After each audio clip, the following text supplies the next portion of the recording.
Ashama harka fuudhee akkam jirtan hordoftoota chaanala keenya kan taata marti keessanuu nagaa rabbii lafaaf iddoo jirtanitti isiniif haa baay'atu. Akkam turtan akkam isaa kana geessanii nuti nagaa guuturraa faa qabna nageenya nu bukkee ture isin birallee yaa jiraatu isiniin jechaati. Egaa obboleewwan kiyyaa akkuma beekamu baay'uma tokko isin jalaa badee jira. Waan hundi tokko tokko bakka baay'eedha. Bichaa hundumti isaatiiyyuu yeroo qaba. Kanaaf har'a kan deebi'ee dhufee jira. Dhaamsan isiniif qaba har'a hundi keessanuu namni viidiyoo kana ilaaltan hundi keessanuu jechuudha. Jalqabaa qabee haga hammaatitti waan na duukaa jirtaniif yeroo baay'ee kadhannaa keessaniinis ta'ee kallattii kamiinuu waa hedduudha waan na yaadattaniifu. Ammallee akkuma sana akka kadhannaa keessanii na duukaa buutan hundumti kamiyyuu akka amantaa keessaniitti baqa jira miti waaqayyo nagaa siyaa hiikuu waaqayyo lama siyaa godhu jedhaatii na eebbisaan isiniin jedha. Maaliif jennaani? Garuu baay'ee tokko beektu waan ta'eef amala kan koo jechuudha yeroo baay'ee isinitti hima. Wantoota jiramii baqa akka abaloo osoo hin taane hin jaalladhu si jammarri. Kanumayyuu gizee tokko tokko jechuudha. Tibba darbe gaafii isaa isin gaafataa ture jechuudha. Wanti viidiyoo kana isinii wannoodheef malee viidiyoo kana maxxansuu hin barbaadu. Tarii viidiyoon kun noormaaliyyuu waraabamne beektanii osoo nan yaadinii tasa obboleewwan maazirii dhufanii akkanatti waan sarpiraayisii na godhaniif jechuudha. Manatti waan ofii dhufanii tooniyyuu dirqama waan akkanaa godhamee akkasii ta'uu qabaa midhaan marqaa irraa qophaa'e irraa marqaan hojjetamee midhaan jedhanii bakka waa hedduu buna dhaabanii maal godhanii fandishaa wantoota adda addaa hojjetanii jechuudha. Haa ta'u kun kaleessa dheengaddas waanuma haadha koo biratti argaatii guddadhee waanuma isheen yeroo da'umsa jala geesse raawwataa turteedha. Sanaan adda wanta sanaan adda yookaas immoo fakkeenya yeroo ammaa haala ammaatiin wal qabate waan tokko keessa hin jiru. Isiniin jechuu barbaada. Sababbiin isa sana jibbuuf isaaniin barbaadu isinitti miira. Baqaas namul'isaa isa jedhu isa miidiyaa kanarra wantoota waan adda addaa waan safuu dagatee jira miti gizee tokko tokko jechuudha. Dubartii ta'uu keenya illee iddootti dagannee haala waaqayyo shaffanee nu uume yookaas immoo shaffana iddoon akkanaa kun iddoo shaffanamuudha wanta akkanaa kun waan dhufkamu jedhee waaqayyo waa baay'eedhaan jechuudha. Dubartii keessattuu dubartiin intala dubartii takka taatanii waan isin gorsu hin qabu jechuudha. Hin beektan eenyumtuu jechuudha. Nama safuudhaan guddate yoo taatanii waa hedduudha. Dubartii wanti keessa isheetti dhofkachuu qabdu jechuudha. Dirqama wanti hundumtuu bahuu hin qabu. Akkasumas immoo akka abaluutti taana jedhanii tooniyyuu jira miti wantoota safuu dagate waa baay'ee jechuudha. Gaarummaa hin qabus dhumni isaas illee hannoon jedhu jechuudha. Akkasitti yaada waan ta'eef hin jaalladhu jechuudha.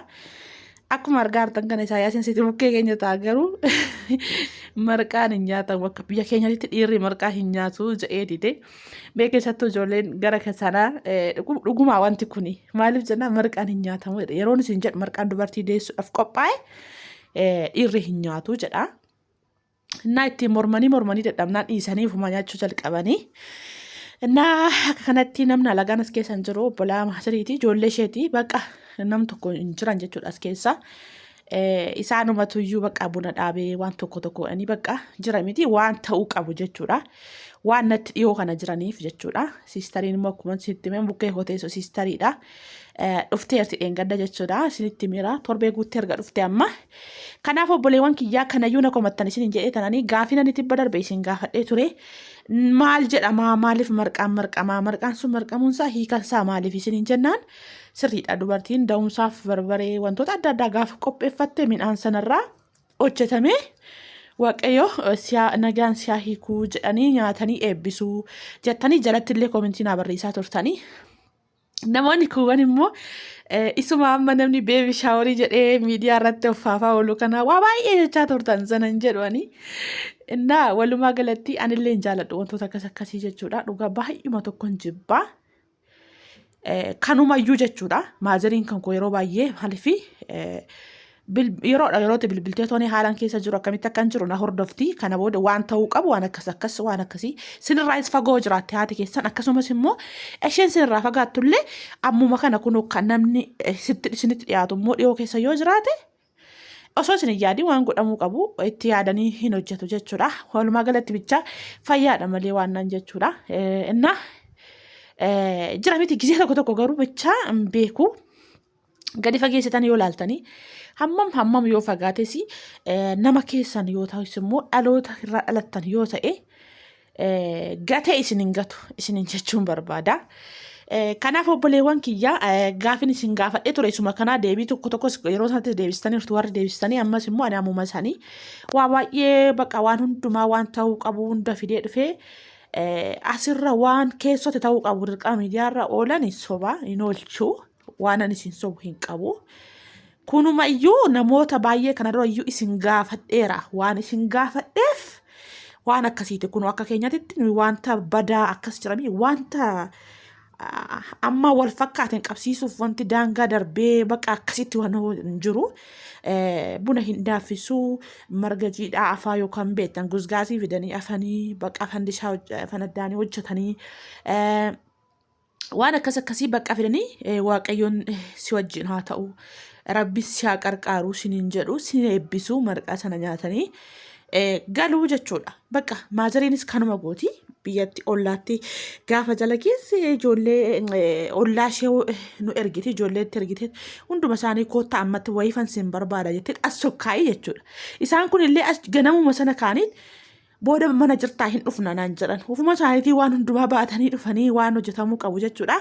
Garuu dirqama immoo minaan marqaa manaa baattamee hin dhufu beektaa waan ta'eef maaliif minaan dubartii deessoo sana ol kaa'amerraa hojjetamerraa fidamee marqamee eebbisu jechuudha.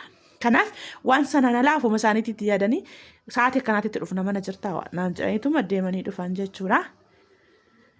Egaa kana fakkaatan isiniin jedha. Kanaaf iyyuu waan feesoo ta'ee namni isinirraa dhalate namni dhala keessan ta'ee isinirraa hin fagaatini dhiyoo keessanitti haa jiraatanii. Ammam cannaqamtanis immoo waa baay'ee dhufee bitaa isinitti galus immoo gizee tokko tokko akka dagattan akka kofaltan akkuma argaa jirtan kana baqa akkas maaliif hin hubattan haalumayyuu ilaaltanii hin hubattaniin isiniin jechuu barbaada. Kana fakkaataa egaa obboleewwan kiyyaa walumaa galatti waanuma hundumarrayyuu immoo nuti yaannaa kan itti guutu rabbiidha. Nuti yaanneerraa waaqayyo galmaan nu haa ga'u dhuma isaa nu haa bareechuu akkasumas immoo inni waannaa jalqabaatiyyuu kadhannaa keessan barbaadeetananii kadhannaa keessaniin na yaadadhaa hundi keessaniyyuu akka amantii keessanitti tokko lamaa keessaniin kadhannaa keessaniin na yaadadhaa ilma namaa intala namaa ta'uu qofatti dirqama. Namummaa keessanii bahaan isiniin jedha maaliif hundumtuu akka laphee isaatiitti gaafa kadhatu garaa waan ta'eef jechuudha.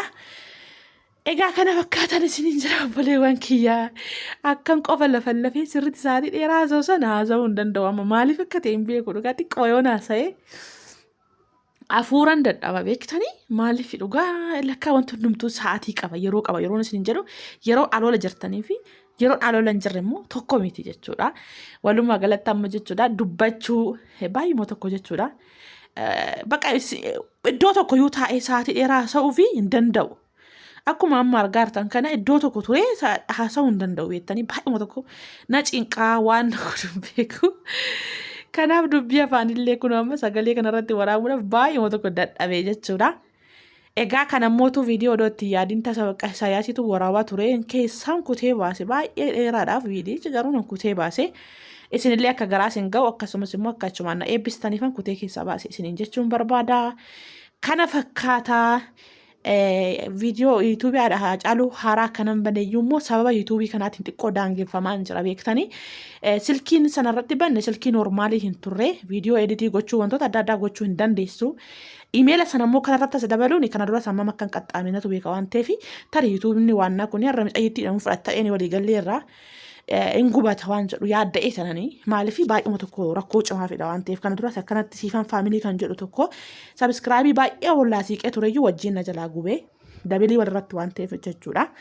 Kanatti amma yoonayyuu viidiyoo deddeebi'ee irratti gadhiisuu hin dandeenye garuu mootuu kuni na biraa ba'uuf jira yoo waaqayyo jedhetti isheenis kan beektan namni gola namaa keessa gaafa dhufu iyyaadha malee karoora sanatti hin guutanii fi jarra akkuma beektanii karaa biraatti isinitti yaadu jechuudha.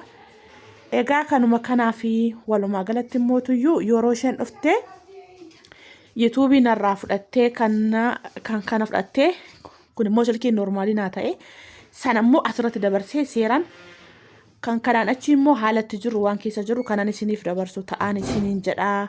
Kana fakkaataa walumaa galatti karaa kamiiniyyuu nu duukaa ta'aa nu hordofaa laayikii sheerii gochuu hin dagatinaan isiniin jedha obboleewwan kiyyaa maaliif amma kana badde jettanii akkanan komanne haalan keessa jiru isinitti himuufan dhufee kana fakkaataa turtii gaariin isiniin jedha. Walumaa galatti waaqayyo hunduma keenyaaf fayyaa nagaa jaalala nuuf haa kennu. Dhaamsi koo isa kanaa isa jalqaba isiniif dhaame isinis hundumti keessanuu akka amantaa keessanitti galmaan gaadhaan isiniin jechuu barbaada. Nagaan naaf tura. Baay'een isin jaaladha, baay'een isin kabaja. Yaada faallaa garuu hin barbaadu as jalatti jechuudha. Bakka akkuma isinii ibse kana maaliif namni kamiyyuu akka ilaalcha sammuu isaatiitti jiraata waan ta'eef fakkeenyotawwan garaagaraa fidee hin barbaadu. Bakka jira akka yaada kootti akka ilaalcha sammuu kootti jiraachuu sababa hin barbaadee fananii isiniin jechuun barbaada. Nagaan naaf tura. Turtii gaarii.